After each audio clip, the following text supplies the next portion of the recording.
ರಾಘವೇಂದ್ರ ಸ್ವಾಮಿಗಳ ನಿಜವಾದ ಪವಾಡ. ದೇವರು ಇಂದಿಗೂ ಪವಾಡ ಮಾಡುತ್ತಾನೆಯೇ? ಸಾವು ಎದುರಿನಲ್ಲಿ ನಿಂತಾಗಲೂ ದೇವರ ಕೃಪೆ ಕೆಲಸ ಮಾಡುತ್ತದೆಯೇ? ಈ ಕಥೆ ಅದಕ್ಕೆ ಉತ್ತರ. ಒಂದು ಹಳ್ಳಿಯಲ್ಲಿ ಒಂದು ಬಾಲಕನಿಗೆ ಭಯಾನಕ ಸರ್ಪ ಕಚ್ಚಿತು. ದೇಹ ನೀಲಿ ಬಣ್ಣಕ್ಕೆ ತಿರುಗಿತು. ಉಸಿರು ಸರಿಯಾಗಿ ಬರುತ್ತಿರಲಿಲ್ಲ.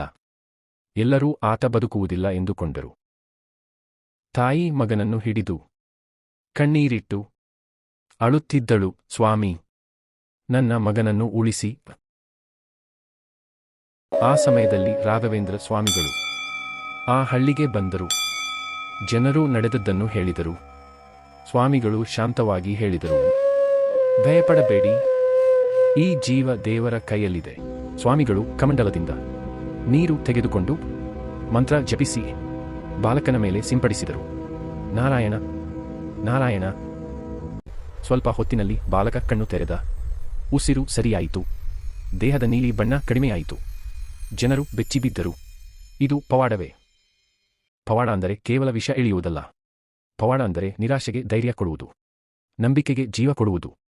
ನೀವು ಇಂದು ಸಂಕಷ್ಟದಲ್ಲಿದ್ದರೆ ಈ ಕತೆ ನಿಮಗೆ ಸೂಚನೆ ಆಗಿರಬಹುದು.